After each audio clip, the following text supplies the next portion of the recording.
Hey guys, welcome back for another episode of Project Cummins. What we're going to do today is we're going to answer a few questions. Questions from viewers like you.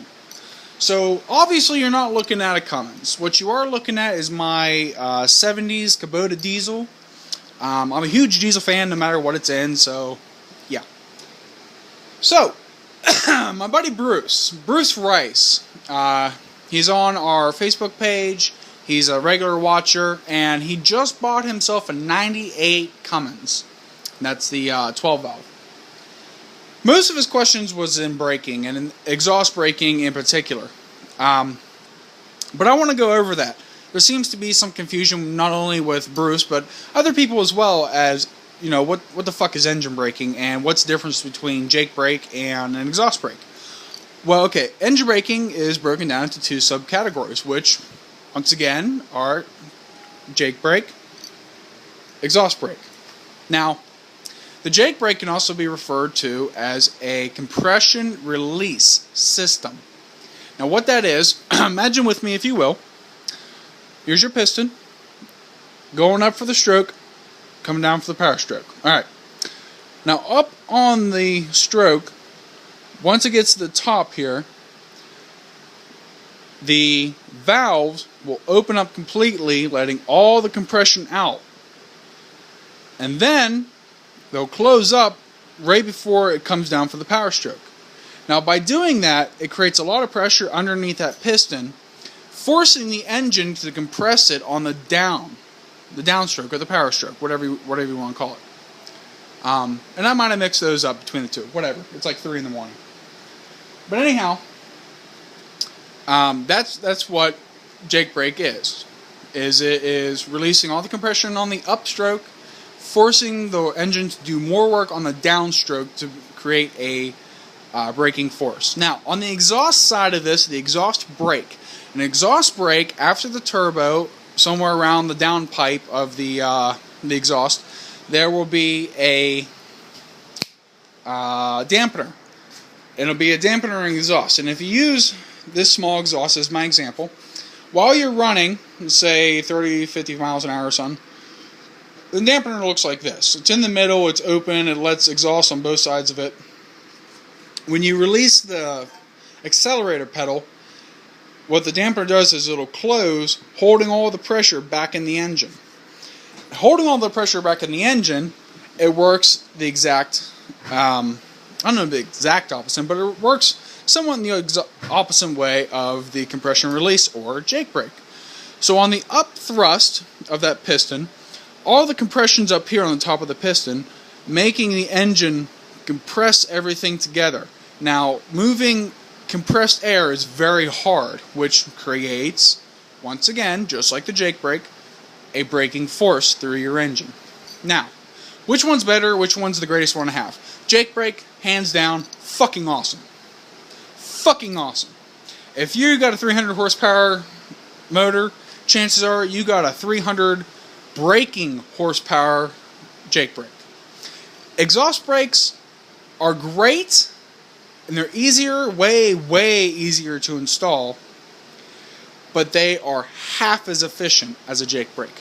So if you got 300 braking horsepower on a Jake brake, on the same engine without that Jake brake, and you put an exhaust brake, you probably have 150 to 200 braking horsepower, which is still really good. It just ain't no Jake brake. But let's move on from that, now that we all have an idea. Bruce, the canister in your engine compartment is your actuator. It'll hook to a steel rod, and that steel rod will hook to the dampener within the exhaust. So yes, the canister that you see really is the exhaust brake. That's where the magic happens. The red switch on your dash next to your steering wheel, that's your on and off switch for the brake.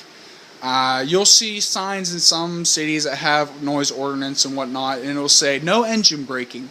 Well, the red switch on your dash gives you the option to be, you know, nicer to the residents and quiet your damn truck down.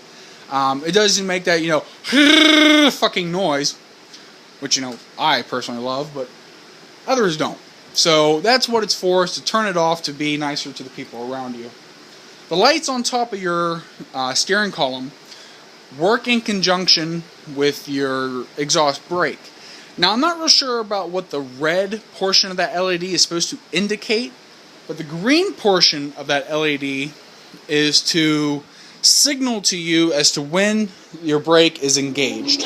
So if you're running down the highway, 55, 60, 75, whatever, 100 mile an hour, and you got your foot on the gas, that green light's not going to come on.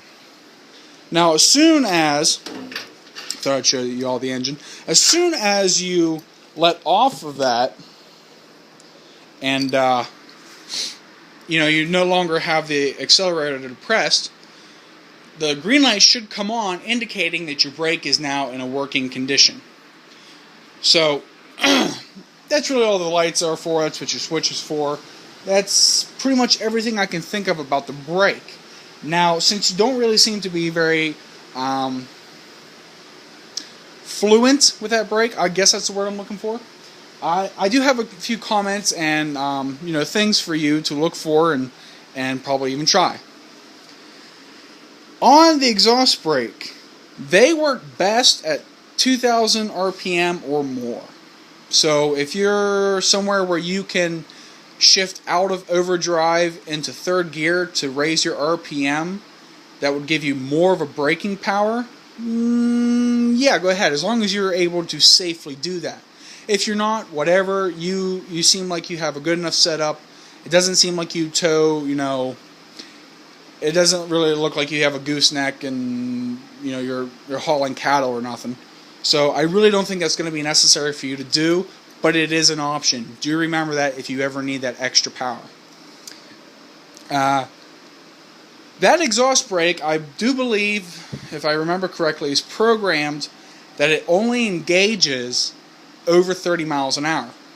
So if you're doing 20 miles an hour and you're trying to test this brake out, in town, you can just forget it because it's not going to work.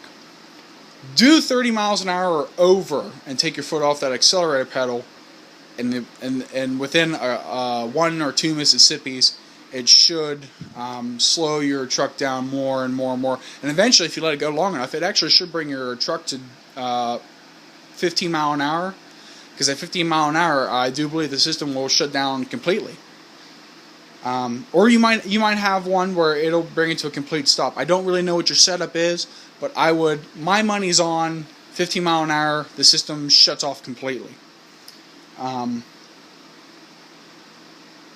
Yeah, that's really all I can think of for the exhaust brake itself. I did see your tires. They look good. They look real good, bud. I'm glad to see someone else is using Simple Green just like I do. EPA can't bitch about it if you get it on the ground. Love it. What else we got going on here? Oh, I saw your wheels. I really do like your wheels. I know that they're stock and whatnot, but who gives a fuck? They look nice. The chrome. I had a real big issue with chrome on my truck, and that's because of brake dust and crap from the road and just all kinds of other shit that got on it and made it real annoying to get the fuck off. I did eventually get it off, but once I did, and it was still kind of cloudy looking on the chrome, I got this stuff. Mother's Chrome Polish. I tell you what, once you buff this into the chrome, your chrome will shine and shine and shine. I'm telling you what, you only got to do this like once a season. It's really nice stuff. It won't blind you like I've seen some other polishers do, but I'll tell you what, it really holds depth. And all I can say is try it and you'll see what I'm talking about. You look at it a week or two later, while you're standing in the sun or something, and you look at your chrome like, damn, that's got some depth to it.